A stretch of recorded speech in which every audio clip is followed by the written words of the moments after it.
small group today. It was only supposed to be a small group to begin with. So you guys get the up close and personal presentations today. So I'm going to talk a little bit about goal setting, and Sam's going to talk about creating some good nutritional habits. So I'll run you through some goal setting stuff first, and then kind of use this stuff to apply to the nutritional habits that Sam is going to talk to. So, goal setting for performance in the weight room. Right? We're here in the weight room. Good. Make sure I remember how to use this thing. Oh, good, it works. Cool. So what is goal setting, right? Everyone's tried to goal set before, I'm sure, and knows what goals are. In reality, we're looking at carefully designing goals to achieve an end result, right? We make goals to achieve something. We're not just setting arbitrary, standards for ourselves. We're going to focus on product and process goals. So focusing more on the process versus the product.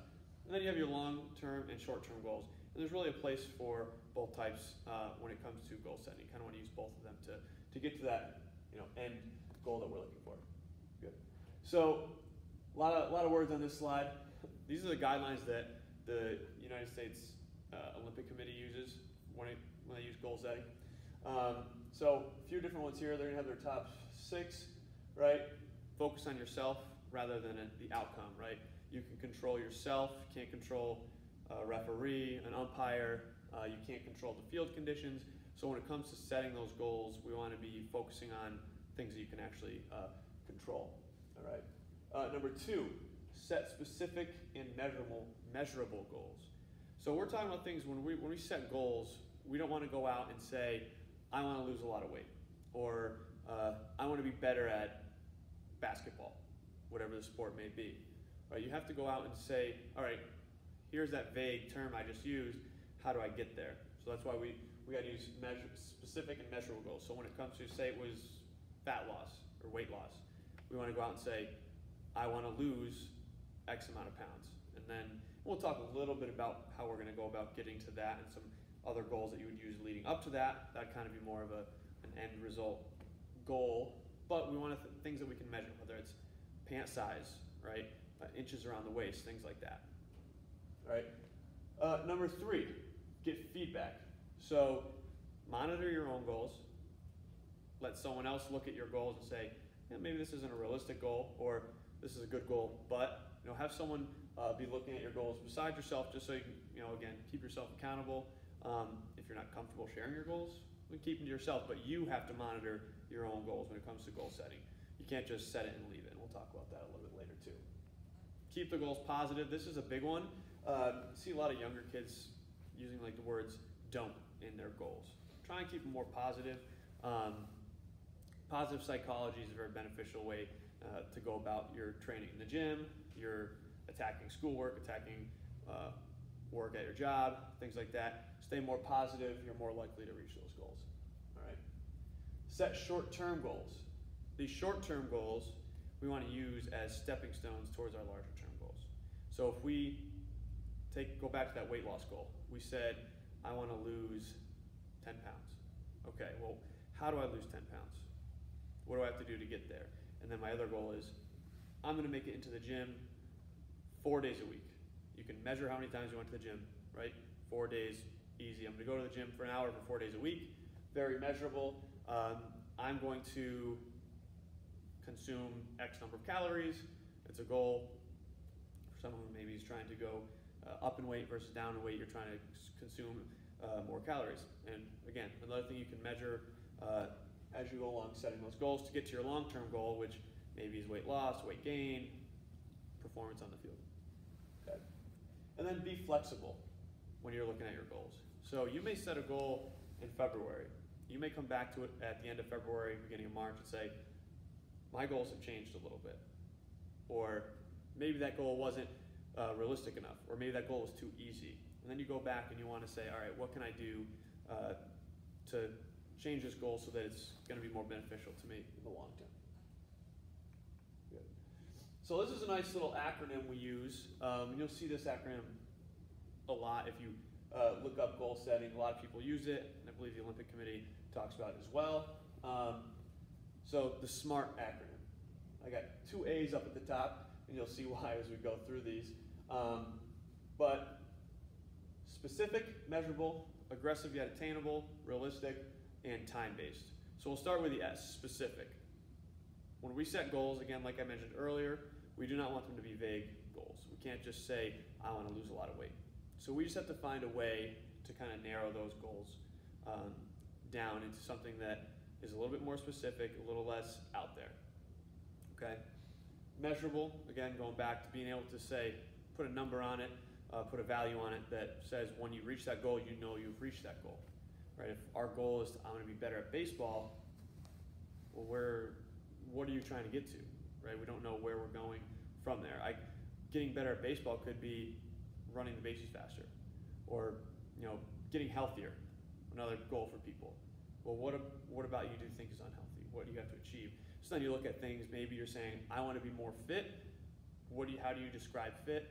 Some fitness professionals use VO2 max. We would never have you do that in here, but maybe you're using heart rate. I want to get my resting heart rate to this number, just so that you know, like, okay, that's an actual measure of my fitness, right? Aggressive yet attainable. So this is one that we see a lot of. I guess I see this a lot in the younger population. You'll see this in maybe high schoolers. They'll set these goals that they're great goals to have, but they set these goals that are really not going to be attainable in the amount of time that they're going to be trying to attain these goals. So you want to set something that's not a stretch, but something that will be tough and challenging for you to achieve, but not so easy that you do it tomorrow. And it's like, oh, I'm done. Or not so difficult that you never achieve it, right? And you're constantly failing. There's a kind of an anecdote that goes along with this one. This teacher had their kids all crinkle up a piece of paper. They're all going to shoot it into a trash bin. The teacher took the trash bin, put it in the front of the room, and set up 3 different lines that they were going to shoot their piece of paper, curled up piece of paper into. There was a line that was really close, a line in the middle, and a line at the very, very back of the room. And the teacher said, pick a line, go and shoot shoot the piece of paper into the wastebasket. And the kids all did this, and kids are in really close, and they're basically dunking it. Kids are at the very, very back of the room, just chucking up 3s that are never going to go in. And then you have the kids in the middle of the room, where you see a lot of success and some failure. Basically what you're going to find there is the kids that went to that middle line were going to be the higher achieving kids. And the reason for that was, again, kind of goes back to this, if you go back to the goal setting, you say, all right, this is a spot where it's going to be challenging for you to make it. If I make it, it's going to be great. If I miss, we keep trying. Whereas the kids in that first line were just like, taking the easy way out, I'm just going to dunk it in the basket, right? They reached it, oh, I'm done. And the kids in the way back are in that mindset where I'm going to shoot this really far. If I miss it, who cares? Because it's not really a realistic, spot for me to shoot from. And if I make it, it's going to be really cool, right? So we want to be that kid in the middle line, that kid who's shooting where it's tough, and if we miss it, we're going to learn from it and make the next one. Realistic goals, right? Kind of goes right back to the aggressive yet attainable. And then time-based. This is another big one that people often forget about. And you kind of see, we have some stuff that we use here for myself and Mike, and we always set times. We say we're going to meet on this day to review our goals and see if we've reached what we've been trying to reach. So when you go about setting your goals, you want to set a time in the future where you're going to come back and look at these goals. Now, you may review them every day. You may review them every week. But those might be your stepping stone goals, goals that are going to build up to that larger goal. But you should always take time to go back and look at that overall goal. Right? So if, for example, your goal is to run a 5-minute mile, say, and you have all these goals that you've set up to that point, if you never go back and look at your goal and say, all right, I crushed that goal, or I didn't reach that goal, what do I have to do in the next month to continue to move at achieving that goal? So we have to set those time constraints, or else you can just kind of go along pretending that you're trying to reach your goals for who knows how long, and then you don't achieve anything, right? Cool. Just a few do's and don'ts, all right? Follow up on your goals and evaluate your progress, right? That's why we write a lot of our training programs. Part of the reason we write our training programs in 4-week blocks is that's kind of where adaptation takes place in that 4-week range. So we want to move you on to some new things and change it up. But also to go back and look and say, hey, we've been squatting for 4 weeks and we haven't been able to get past a 15-pound dumbbell. Our goal is to be able to squat the 45-pound bar. What do we now have to do when it comes to our training to get up to that 45-pound bar, right? So we want to follow up and evaluate that progress, all right? Keep goals visible and in plain sight. Write them down. Make a sticky note, post-it note, put it on your mirror in the bathroom, put it on your bedroom dresser, so when you wake up in the morning, you know what goal you're going after that day, right? If your goal is to lose a pant size, you go into the goal, your goal is right there when you go to the bathroom. Write it down, see it as much as you can. It's going to stick in your mind more that way. Okay. Keep your goals under your control. It's great to have a support system, but don't let someone else go out there and start trying to affect your ability to achieve your goals. Right. Set practice goals and training session goals. Right. So if you're an athlete, some practice goals, or if you're weekend warrior, some training session goals. So say you come in one day and your goal in that training session, we have a lot of guys right now trying to beat each other in the mile bike. So maybe your goal that day is, I'm going to get a sub 3 mile on the bike. I'm going to get a sub 2:45 on the bike. Whatever it might be, set a goal for that training session. And when we have our programs, if you look on the bottom, if you've ever looked on your training programs, it says milestone goal or training goals on the bottom, nutrition goals. And those are, we write those down so that every time you come in here, you can see what that goal is, and we can, work towards achieving it. All right. Last thing on the do list, commit. If you're going to go for it, right? You can set a lot of goals and then just never look back at them. Just, this is my goal. I set the goal. I'm good. No, commit to that goal. Commit to what you're trying to do, and commit to, to improving at whatever it is you're trying to do. A lot of don'ts on this list, right? Don't create crazy, unrealistic goals, okay? If you've never played baseball before and you're, 35, probably unrealistic that you're ever going to play in the major leagues, right? If you've never run a 5K and you're going to run, and you're like, I'm going to run 6 marathons tomorrow, not going to happen, right? Create realistic goals, smaller, specific, measurable goals, so that maybe one day you can run that first marathon, right? Don't base your goals on negatives. Goes back to what I said in probably the first or second slide, right? We don't want to say, I'm not gonna not go to the gym 3 days this week, right? That would be double negative. But either way, right? We don't want to be basing our goals off negatives, okay? Don't create goals and forget them. Again, write them down. Find ways to remind yourself of those goals that you created, right? This is a good one. Don't deal in absolutes, right? So know this or that, right? There's always gray area. Know this or that when it comes to goal setting, okay? And that's something you should take with you even in a training session, right? It's not either you can or you can't. It's okay. I can't do a barbell back squat, but we can back off and we can do a goblet squat, right? Don't deal in those absolutes. Okay. Goal mapping.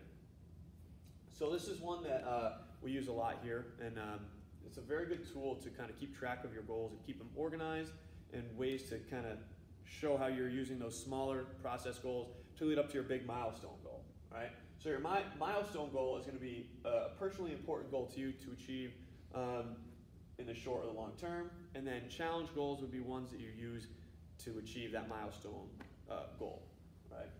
So we have a nice goal map here. We like to use these. So if you kind of look through here, see if my pointer will work. Oh, can't see it. So we got our milestone goal at the top, and if we kind of bridge out from here, nice flow chart, 3 challenges, and then down from there, how do we get there, right? So milestone goal, let's say it's, I want to run a 5-minute mile.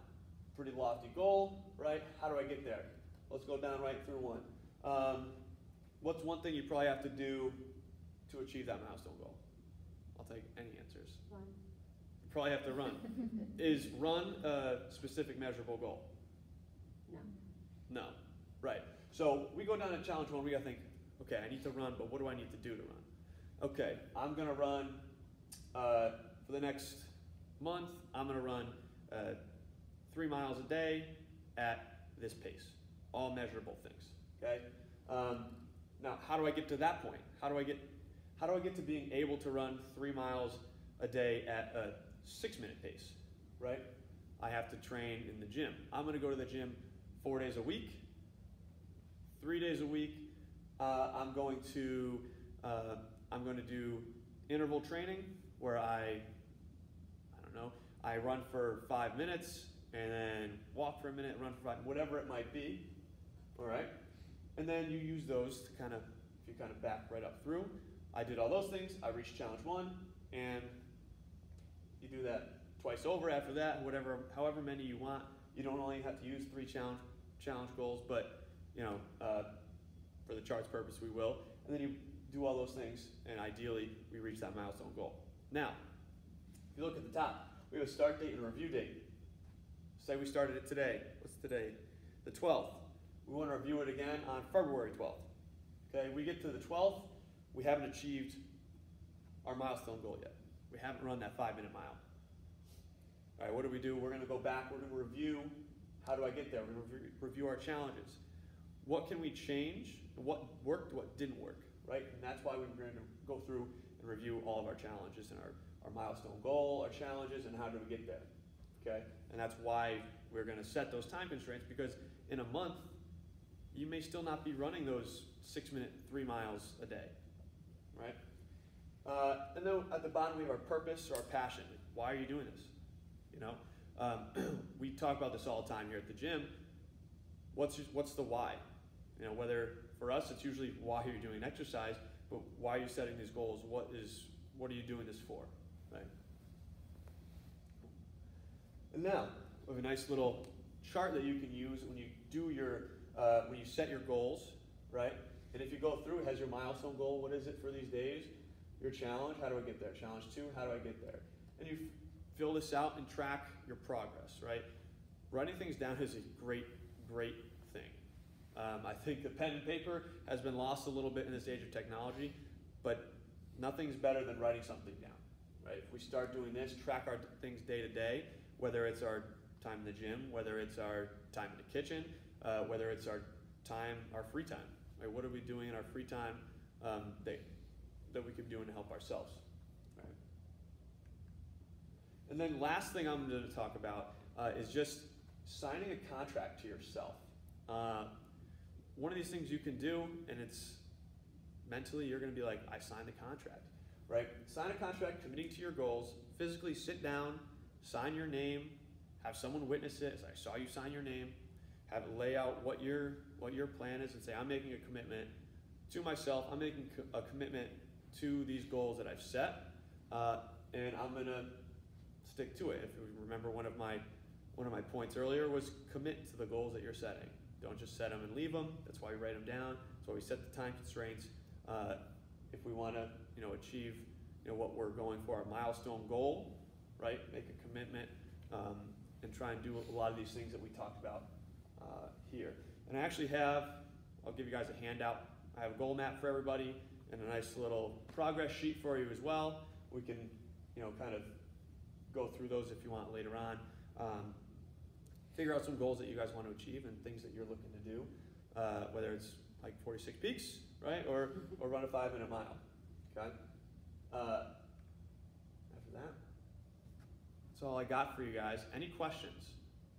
Questions, goal setting wise, specific questions, anything that you might want to, like, if you're thinking about goals for yourself, things that you're like, all right, I want to do this. What would be a better way to achieve, better way to set that goal? If you have any questions, I'm good to go. If not, Sam is going to come up. She's going to talk a little bit about creating healthy nutrition habits, and you can kind of use some of these goal-setting tools to work on your nutrition. All right. And that, as they say, is that.